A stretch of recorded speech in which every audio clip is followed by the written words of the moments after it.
Virtual presentations can be hard. Where do I look to make eye contact?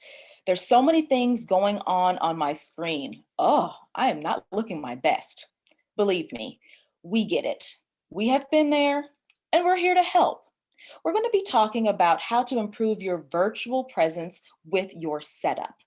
If you have a great setup, this is going to allow you to feel and look more confident when you're presenting. Let's focus on the 3 V's of virtual presence: vocal, visual, and environment. When we say vocal, we mean the sound, what your audience hears. And the most important thing is you want to test your audio quality. You want it to sound crisp and close by, not distant, echoey, or crackly. And this is going to differ for every person depending on the room, the acoustics of the room that they're in. For example, for me, I could not use my laptop mic. It sounded terrible. So I had to get a Blue Yeti microphone. And now I'm going to ask my colleague Michael to demonstrate his sound so you can hear the difference. This is what it sounds like with my AirPod Pros, but let me switch it over to my laptop mic.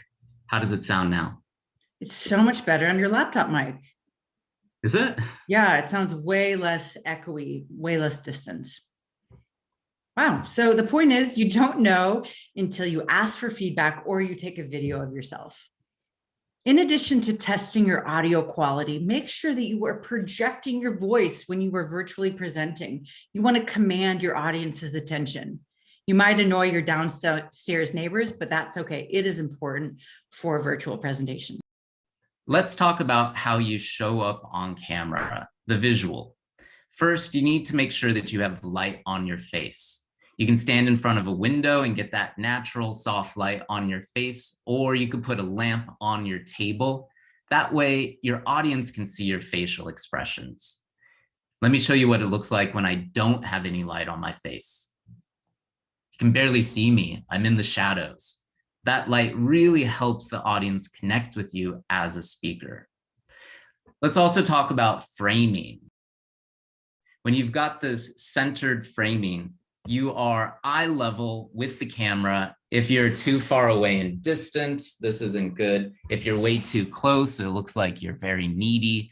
If you're up and your camera is up here, then it looks like the audience is looking down at you. And then if your camera is pointed up towards you, you look like you are looking down at them. Also, avoid looking at your second screen as you're doing a presentation. Your audience is going to connect with you when you do that. Now that we've talked about the vocal and the visual, let's talk about the last aspect, which is the environment, your surrounding, your setup. There are a few things to think about from the presenter's perspective. The first thing is you can consider standing. I'm standing right now, and this mimics what I would most likely do in an in-person presentation. It makes me feel energized and alive. Just make sure that you're not rocking or swaying back and forth. You want to be grounded on both feet. If you choose to sit for the presentation, great.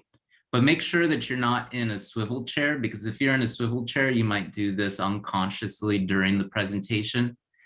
Recommend getting a chair that doesn't swivel. Keep your feet on the ground. Also, keep your back on the back of the chair so you're not slouching forward or slouching backwards. Before you do your presentation, also make sure that you figure out the layout of your computer monitor. Where is your audience going to be? Where is your slide deck going to be? Where are your notes and where is the chat? And make sure that it's all on one screen, because if you have them on different windows and you're flipping back between the windows during the presentation, that's not going to be good. Or if you have them on different tabs and you're moving between different tabs, figure out the real estate before you do your presentation. Otherwise, it's going to fluster you during the presentation. Now that you've thought through your environment and what you need to be comfortable, now think about what the audience sees. In terms of your background, if there's anything distracting or cluttered, remove it. You want the audience to really focus their attention on you. So you may feel like, I don't have time to clean up the mess, or maybe there's too much going on at home. Why don't I just put up a virtual background? Like right now, Michael's in space. Oh, he's in the grass. Wait, now he's at the beach.